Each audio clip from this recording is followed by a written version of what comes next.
And good evening and welcome to the Oza Friday edition of Your View with me on Tabane. We're coming to you live, of course, from Linden in Johannesburg. And of course, on Thursdays, we look at the week that was. Hey, man, hey, the academics were furious last night, eh? Hey, I touched them on their academic studios. I think what's an academic procession. They don't like to be touched on their studios. In fact, I doubt that some of the academics at our universities encourage robust and critical thought. Because when you say to them, but you are silent, silent. In Setswana there's a phrase that says, but if that's too difficult, we can just say the taste of the pudding is in the eating. Can we see some opinion pieces on major publications like mainstream publications? Can we see some fresh thought? Can we see some new talent? And of course, some who listened too early or too late in the program said, yeah, but he didn't say it's because of the media. Yes, I did say it's because the media also is sometimes lazy and brings the same people. They just have a speed dial to Shadrach Guto. And by the way, I wasn't referring to Shadrach Guto in any disparagement. I love Shadrach Guto. I love, not in the same way that Botipe loves Trump. No, but I just love Shadrach Guto, right? He's elucid, he's crisp, he's well thought through. But I'm sure there are other Shadrach Gutos in the 24 universities. Why haven't I heard anybody comment from the University of Mpumalanga? Or is it half-baked? University is not half-baked. I'm sure there are professors there. Why haven't I heard anybody talk from the University of Fordham in Alice? Why haven't we had anybody comment even here from the University of the Free State? I haven't had in a long time anybody comment from the University of the Free State. We need our academics to be on the forefront of thought leadership. That's why I complain about Twitter, man. They must write. We must see opinion pieces. We must see publications. We must see, journal articles in massive publications and made popular. There's no point if you write a journal article and it's read by 3 professors in Australia. Take it, summarize it, simplify it, write a letter to the editor. We are not saying, put yourself under pressure if you don't know how to string together an opinion piece of 1,000 words. But we cannot have this culture of silence from intellectuals in the country. So, there am I repeating myself, but I thought because there was such good and extensive feedback, I should acknowledge that we appreciate your views and that we don't expect you to take everything we say here as gospel. All right? But anyway, talking now about Tshwane. Tshwane has been in the news. Forget about MEC Maile reversing his decision, his half-baked decision to fire the speakers. That's separate completely. The lawyer was here with Kathy, mumbling away, not convincing at all. This is all abuse of power, just excitement, and this is what happens when you do that. At any event, we won't dwell on that. But Tshwane in the news again, that church, people in that church are still waiting. That Esi Tole was here, saying, no, on the 31st of January, it's tomorrow, 31st day tomorrow, and Linda Munisi will be there to tell us whether indeed, is it that bad or not? Take a look at this. I visited a couple of days ago, and the residents are still in limbo. They're still sitting there. And the pastor is sitting with about 4 pregnant women. He's sitting with children. He's sitting with a woman. And I cannot begin to describe what the situation is like, JJ. The conditions there. They're sharing a bathroom. And these are over 100 people who are sharing a bathroom. If you have people in one space, a lot of people in one space, obviously, there's bound to be health risks and hazards and all those things. We visited the church. We've seen the environment. It's not that bad in terms of people cannot be accommodated there temporarily. No, it's not that bad. Would you share that sentiment? It's not that bad, the situation there? It's quite bad, JJ, given that you're sitting with at least 120 people in one space. Yeah, well, this toilet says it's not that bad, It's bad.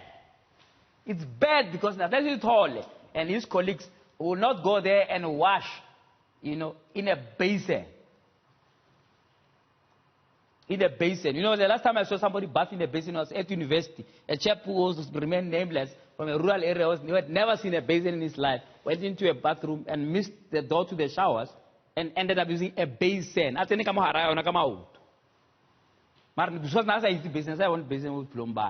here we have people now who are distressed, who are in a church, 120 of them, there are 2 basins there for them, and then an official of government comes and says, no, it's not that bad, Waiti.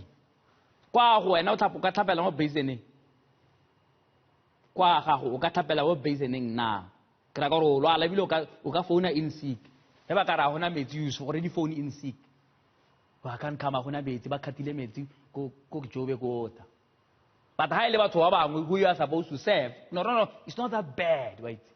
Anyway, Nelson Chamisa highlighted this week, giving us a bird's eye view of what is happening in Zimbabwe, at least from the perspective of the opposition parties. But interesting, he says that they shouldn't really bother Mbeki and burden Mbeki with the problems of Zimbabwe. In our Africa Roundtable yesterday, Victor Homosan had something to say about that. Take a look at this. What's your relationship with Mr. Mnangagwa as the leader of the opposition? Well, does he take your calls? I relate with him as the leader of the opposition. Does he take your calls? He is the leader of the opposition because he is the one who is opposing the will of the people. I've never tried to call him. Why? Don't you think that at the very top, Zimbabweans, you yourself said you can't put pressure under President Mbeki? He's hardly in the country, so he's not available. If you want to talk to him.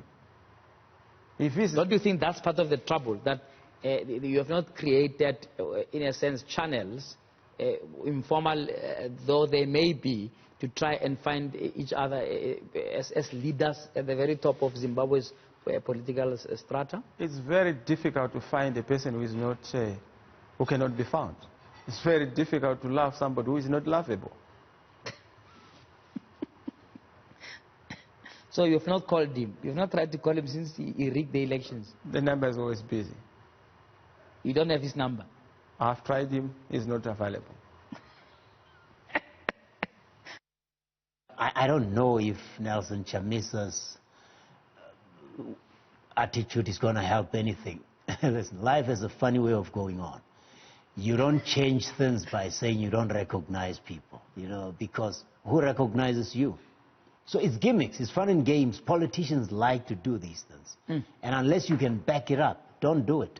Because people in your name are going to get killed, and then what?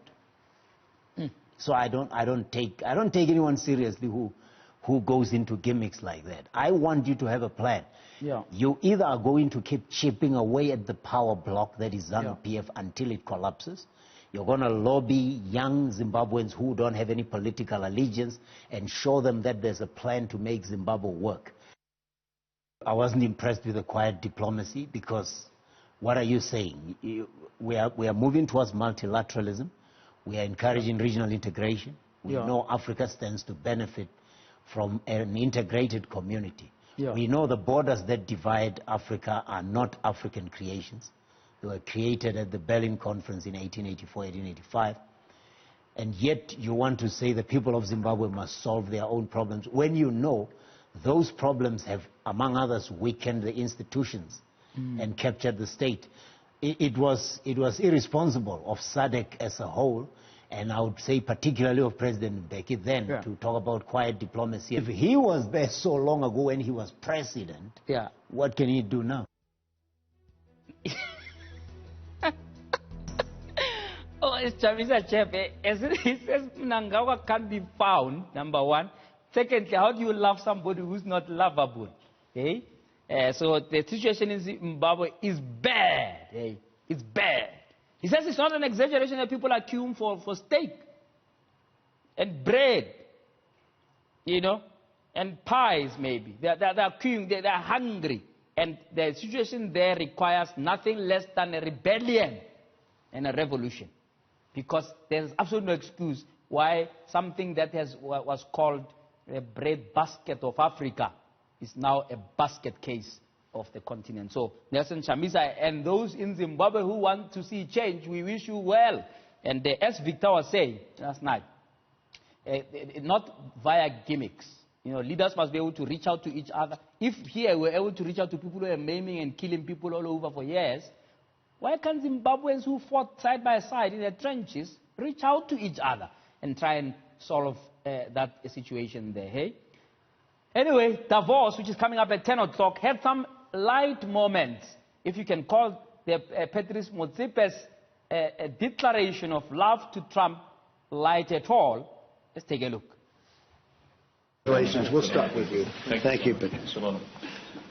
We do business in 50 countries. I had the honor of being one of the 100 greatest business minds, Forbes. That's right. And it was a great honor to be with you. And all we wanted to say is that Africa loves America. Africa loves you. Thank you very much. And it's very, very important. We want America to do well. We want you to do well. And the success of America is the success of the rest of the world. Yeah. Oh, man. But he said sorry about it. Yes. Just put it out of context. What do you make of that? Except the tweeting president believes him. And he's going to talk about it. You know, even the richest man Africa told me. No. Yeah. You know, Teflob used to say poso. Yeah. A poso of continental proportions. Saying sorry. Yeah. Yeah, he's sorry, but Donald At Trump... least he's not insisting on what he said. No, whatever had come over him. No. Patrice is a smart man, no doubt. Absolutely. You got to respect him. He didn't get where he is by being a monkey. He is a rich, smart, smooth, and suave operator. Yeah. He just lost concentration there. I don't think there's anything more. Oh, Victor says, keep pause, and let's leave it there for now. Of course, at the bottom of this hour, we talk about the harrowing story of two youngsters who decided to murder their mother for 80,000 rand, eh? Murdering people for insurance. I mean, that must be so backward, eh? Must be written in some scrapbook of murder. You know, there used to be a program on SABC called Murder, She Wrote. Murder, She Wrote. I mean, honestly. Anyway, we talked to the police in Mpumalanga, Leonard Hlati, who was standing by to talk to us about these crooks who, in fact, wanted to cook up an insurance claim by killing their mother, getting her raped. Can you believe it? Let's take a break now.